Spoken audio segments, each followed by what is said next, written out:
Today I wanted to show you a really cool agave that I've been growing now for a long time, and grown a couple different cultivars of it and a few different genetics. But it's a really valuable cactus, I believe, for California for a lot of reasons. This is the agave that they call Amole in Mexico.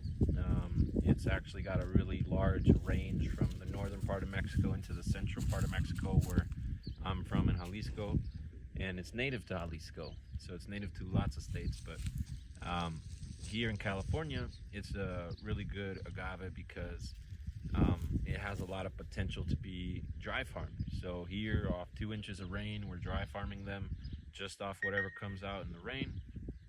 And you know, these agaves are sometimes able to mature in sometimes as low as 4 years. Sometimes they may take up to 7 or 8 years, right? This one here is about a 2.5 year plant, and it's already starting to form a decent pina. And the pina sizes on them, sometimes, I've seen them as little as only, 35, 40 pounds, and sometimes I've seen them as big as, over 120 pounds. So the genetic diversity, there's a lot of it going around different places in California, right? So I'm really interested in trying all of those for different reasons. But I've gotten this one here is actually from my buddy Jurassic Palms down in San Diego through the Mad Potter Nursery. He sold me these, and they've excelled here. They don't really need much irrigation.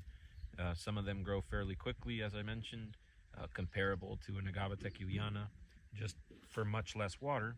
And why is this Amole really famous in Mexico? Well, it's one of the high saponin agaves.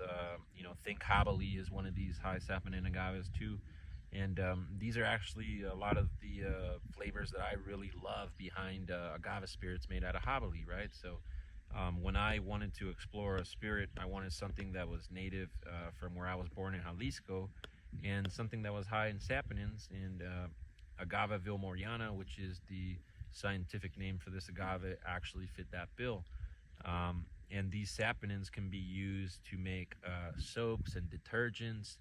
And now is starting to be researched for different applications in the biomedical fields.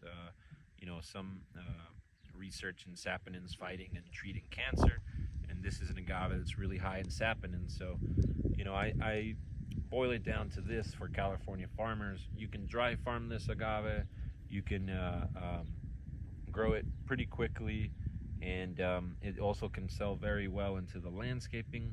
You can make all types of saponin products with it that you can retail, but you can also, I think the real big potential in this is going to be finding biomedical applications for these high saponin chemicals, or for these saponin chemicals. And they are, many of them, anti-inflammatory, and various different health benefits behind them, right? So if we could find a way to put that into a product for people, then this agave would be very, very valuable for the health sector, and people would want to grow a lot of it. But I also call it the triple threat agave, so it's able to make you a good amount of money, because off the bloom you get bulbs, you get seed, and at the end of its life, sometimes it even gives some bulbs. So it's an agave that I've even gotten up to 15,000 bulbs off one bloom. So it's very reproductive. But yeah, it holds a lot of potential for the state, this Agave Vilmoriana.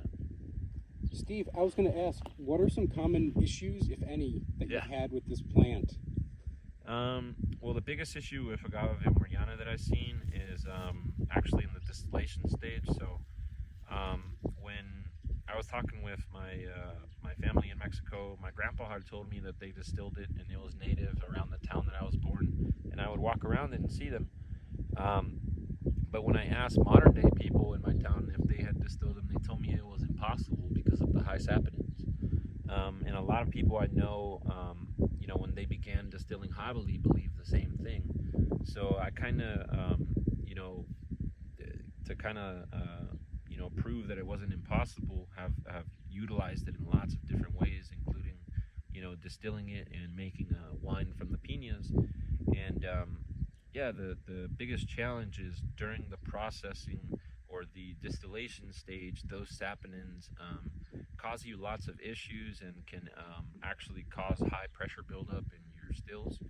And you have to completely treat the agave as almost a different plant. So you have to build custom, equipment to be able to work it. So it actually isn't an impossible agave to work. It's just that they didn't have the equipment customized to be able to work it.